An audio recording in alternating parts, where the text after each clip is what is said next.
The following presentation is brought to you as a courtesy from Forex Academy. This is part of our service, Live Beginner's Course. If you find it interesting and wish to be updated on new releases, please subscribe to our YouTube channel or join our community at forex.academy and receive all our services for free. Your like is also highly appreciated. Enjoy.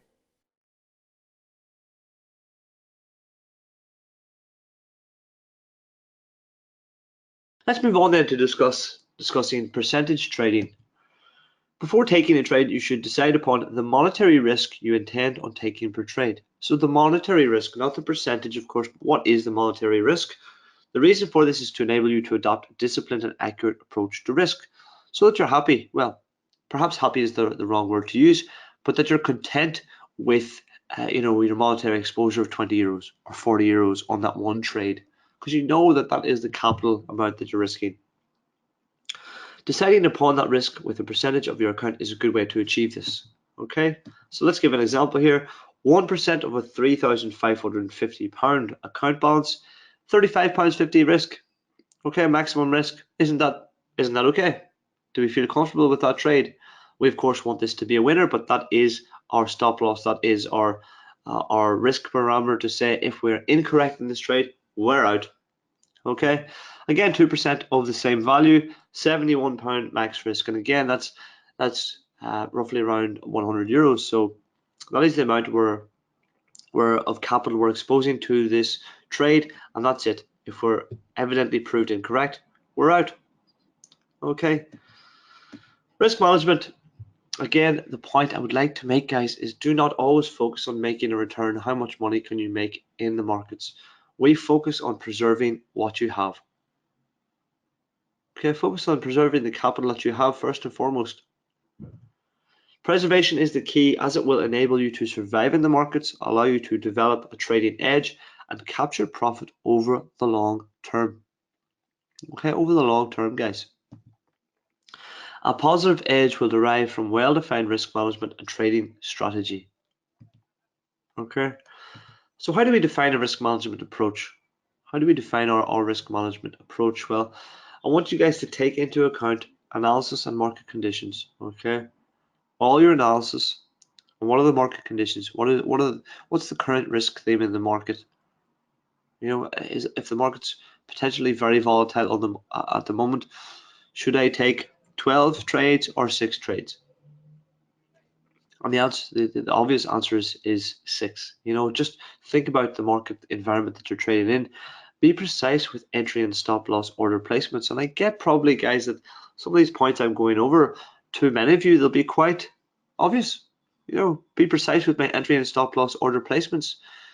You know, are there technical structures that if I believe, well, I want to get long in the market, but if it breaks these new lows, I want to be out. So be precise with where you place your stop losses. Be aware as to the monetary value of risk on each particular trade, which we've discussed. Be aware as to the total trade exposure, again, which we've discussed. Okay.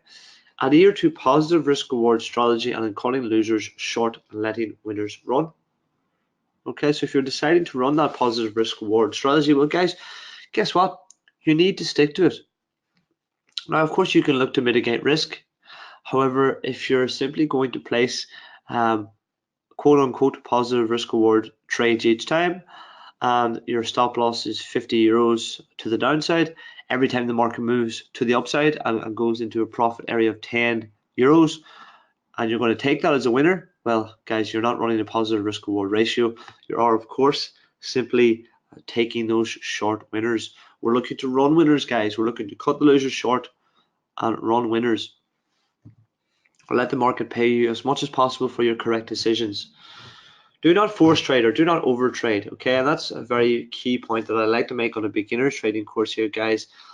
You know, it's exciting, especially when you do set into the financial markets to trade for the first time. You'll want to trade everything that moves, perhaps, but it doesn't mean you should over trade. You know, use your analysis, start to develop on your skills. Don't over trade. Do not force your trades, particularly if the market's moving up and up and up and up, and you're like, oh, I should have bought it, 3 days ago. I'm just going to buy it now. Force your position. No, wait for the technical setup to arrive. Okay. And then, of course, we cannot discuss risk management without discussing in-depth stop losses. The use of the stop loss is always to prevent any further loss. Okay, to prevent any further loss. We should not think of a stop loss as effective losing trades waiting to be taken out. Our objective is, of course, at all times to prevent the markets from hitting our stop losses and so to stay in the trades. And that's why we need to be precise in where we place our stop losses. Okay. Stop losses should be viewed as our safety kill switches with the sole aim of capital protection. Okay, so there are safety kill switch. There are, oh, things have gone wrong, unfortunately. I'm out of this trade. I don't want to be in the trade and I'm avoiding loss. If our stop losses are hit, we can simply accept we were wrong in the trade decision this time and quickly move on. Quickly move on. Here we have our stop losses. So we've bought the market here at this price. Of course, you can see the market trades up, trades down a bit, trades another up a bit, just a little more, and then reverses. Unfortunately, we place our stop loss at a technically sound point. And guys, this is the benefit of the stop loss. Now you could have seen we could have taken profit to no avail, but that's okay. Perhaps we were looking for a better winner.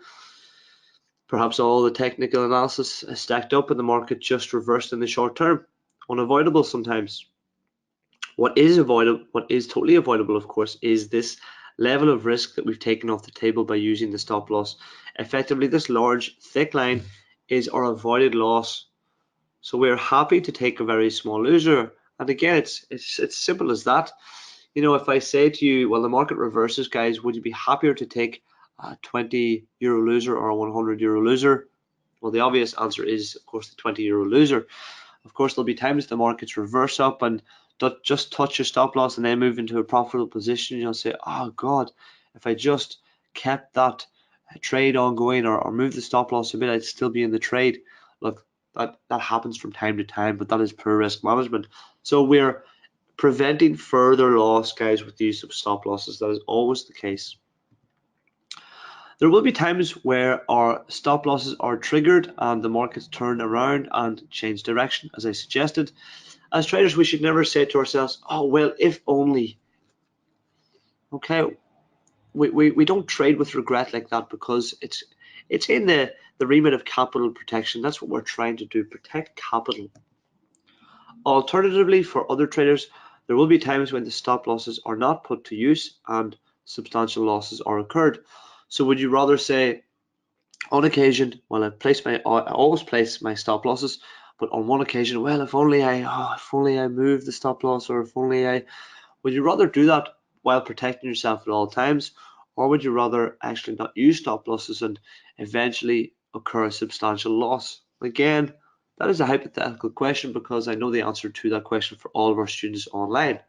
So let's discuss then the psychology of trading, because trading is, of course, a psychological pursuit. The question I would like to ask is, do you want to be right or do you want to make money? Do you want to be correct or right, or do you want to make money? And again, the answer is we're in the business of making money, guys, to be quite frank. Now, we've talked about not focusing all the time on making money, focusing on capital protection. But of course, we want to make money. We don't necessarily focus on being right. And some traders like to get that pat on the back at the end of the day. Well done, you were correct in assessing where the market was going today, or you call that one, good on you. That's not the case. You know, leave that job to the financial analysts who don't necessarily trade themselves. Their job is to analyze the markets for Bloomberg or whatever the source may be. Our job is to make money. Simple as that. So we do this by focusing on trading. Trading has an impact on your state of mind. You understand the psychological state that can have. Focus on achieving a state of mind that fosters successful trading. Now, again, this is a little, I suppose, a little deep in terms of how we just understand our own emotions, but this is very prevalent for traders, successful traders. They focus on achieving a state of mind that fosters successful trading. I'll give you one example. Two traders place a trade on a Friday evening over the weekend, and the markets trade up over the course of Friday and are looking very strong into the close Friday evening. Okay, one trader says, well, I have made 200 euros on this trade. I'm going to just take my profit because my fundamental analysis did tell me the market was trading up and is likely to continue for the week ahead. However, it's showing me 200 euros profit. I'm taking that profit. Okay, while the other trader says, I've placed the same analysis on the trade. I've been absolutely correct. In fact, the market hasn't even looked to pull back today. It's been so strong, and I believe this is going to be strong for the next week ahead. I am willing to take on that trade and follow my pursuit of this trade. And evidently, a week later, they make 500 on that one trade. So there's a level of psychology there. They're fostering confidence in their trading. They both made the initial judgment call on the trade. However, one is simply looking to take that winner as is, and that's absolutely fine. But you can see there's a level of psychology there that he or she, that trader, has said, look, I'm 200 euros is a good winner. I just want to take this trade. I don't know. Maybe they're questioning themselves, so it's just a different setup. So what we want to do is focus on achieving a state of mind that fosters successful trading. Another example would be to sufficiently just take losers as they come and not get angry at the markets, whereas other traders do get angry at the markets. They're not fostering that successful trading attitude. In our opinion, it is definitely more important to trade with a working strategy. Otherwise, your mindset or psychology is not going to be confident. Okay. Most retail traders have very poor trade psychology because of their poor trading strategy and not the other way around. So I'll just leave that with you there a minute. Most retail traders have very poor trading psychology because of their poor trading strategy and not the other way around.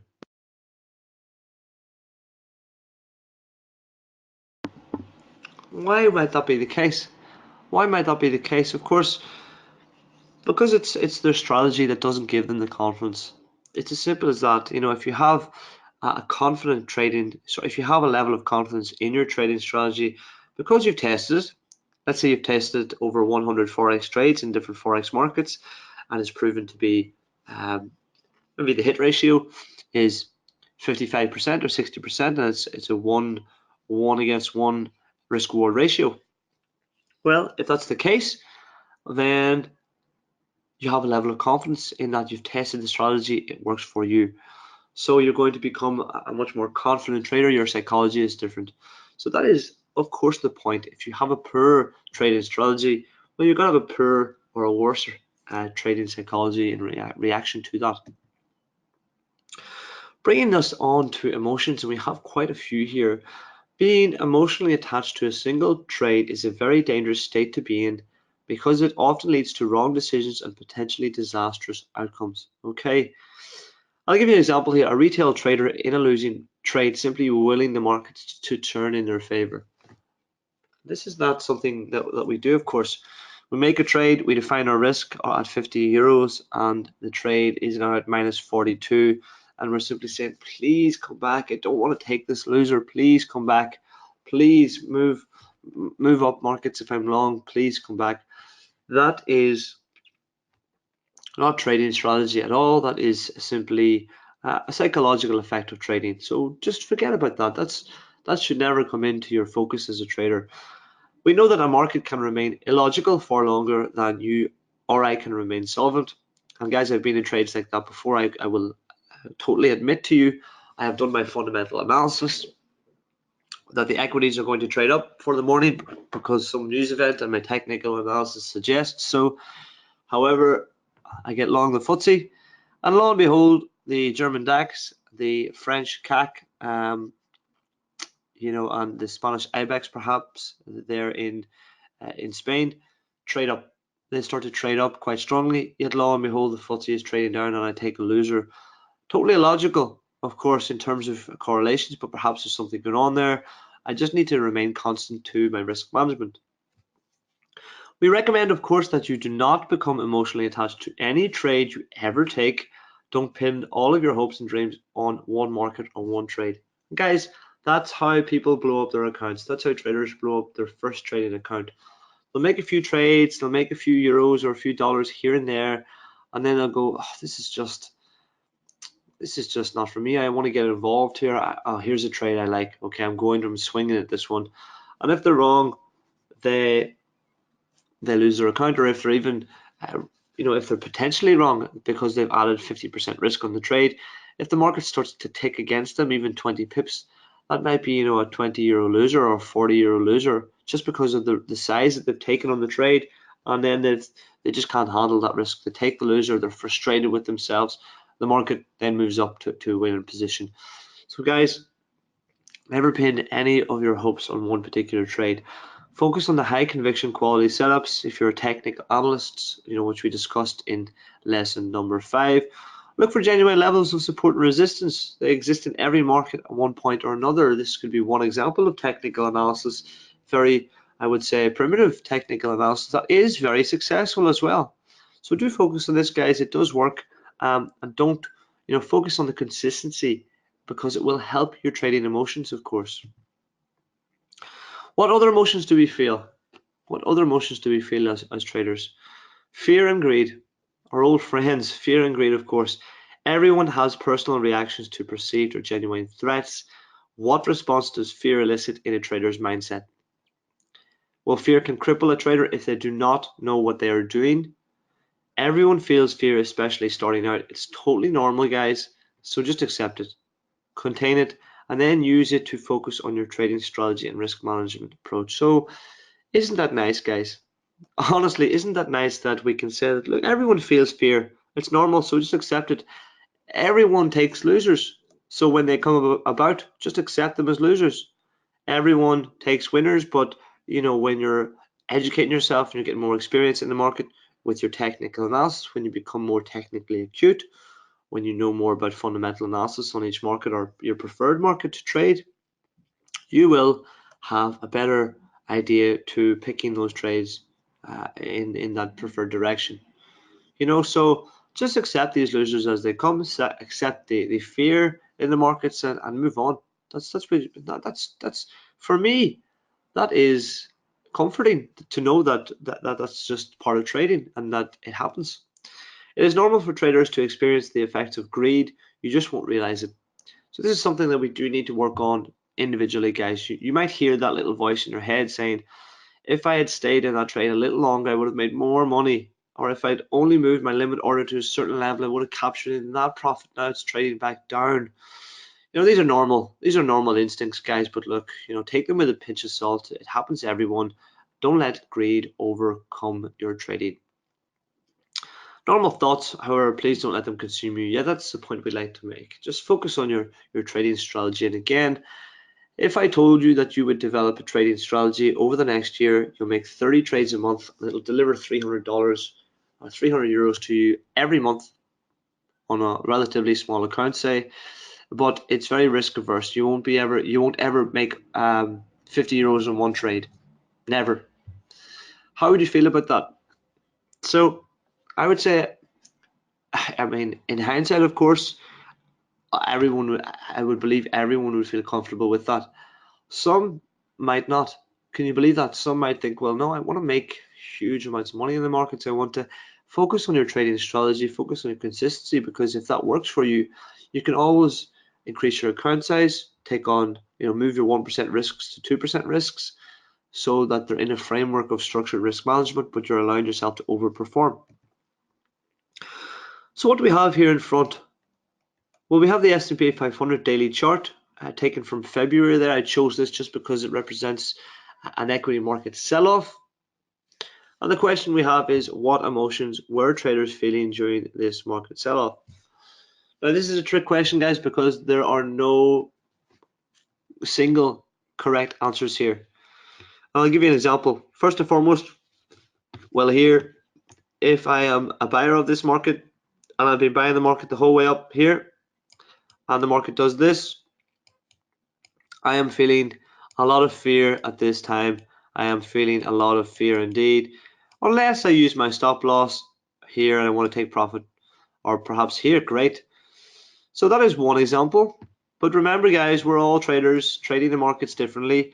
What if I simply bought this market from here, and when it did this, I decided, oh, I'm not sure if it's moving out, and I'll get out for a winner. So I get out for a winner here. That's a great trade, fantastic trade. Then the market moves up, and totally natural to me, I say, oh, if I'd only held that trade for another 5 days, I'd be making more money. Oh well, no harm, no foul. However, what might happen for this particular trader is, well, look, the market reverses here, here, and then it shows signs of breaking a level. So we want to sell this low, and effectively we make money on the downside.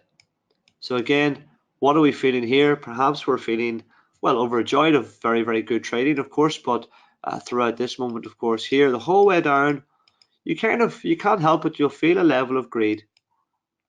You'll feel a level of greed. Everyone will. But again, what we want to do is react to that simply by trading the market. So let's say we sell the market here. Market moves down continuously. Then the next day we're at this price. It trades down again. So perhaps on the day of this candle, as the market trades down here within this range, we'll say, look, I have no idea where this market could go. However, I'm going to place my stop loss, which is at this level already here, up to the high of this candle, just to protect in some profit. As the market moves down, it's fine, guys. It's absolutely fine to decide to take profit there. It's fine. Of course, it's a fantastic trade to take profit at these points. Some traders will put a limit order to try and capture that sort of move to spike down, and that would be a sensational winner in the markets. But again, to be honest, there's no better trade, of course. If you're never going to sell the high and buy the low, or you're never going to ride this trade the whole way to the downside. That's so infrequent, guys. That's not how we trade the markets. If you can get 50% of any move, something like that, well, I say hats off to you. Brilliant trade. And that is how we get involved in these moves. That is how we help us to overcome our fear and greeds, and we get involved to money-making opportunities in the markets. Okay, so I wanted to go through that trade selection with you. The psychology of trading, again, I wanted to discuss taking losers because, in fact, well, it's a skill. Now that might seem a little crazy to some of you guys, but in fact, taking losers is evidently a skill. Losing is part and parcel of trading the financial markets. It's unavoidable, so be prepared. Again, I feel quite content with that because I know I've been trading a long time. I've taken thousands of losers through my trading career. Absolutely thousands. But I've learned that skill now to know when the losers are there, and I just, I take them as risk avoidance. We have never met a successful trader that doesn't lose. That's certainly the case. It is important to know how to take a loss without it affecting your mindset. Doesn't that sound familiar? Didn't we discuss at the start of this lesson trying to develop or foster a successful trading mindset? So that's one way to do so. We prefer to lose small and win big. Again, another way to help you foster that successful trading mindset. This is why having a comprehensive trading and risk management strategy really comes into play. If you are fundamentally set up to lose small and win big, you ultimately have a trading edge. Okay? So again, if that's going to be your structured approach, well, you inevitably have some sort of trading edge here in the market, guys. You are allowing yourself the opportunity to make more money when it's occurring. You're allowing your winners to run, and you're effectively, nobody wants those stop losses to be taken out every time you enter a trade. And you'll feel sometimes you place 2 trades and the market turns around straight away and get you out for a stop loss, and it's so frustrating. But it happens, guys. So that process that we all go through is the start of our journey to becoming consistently profitable. So stick with that until you succeed, because you will with the skills involved in trading.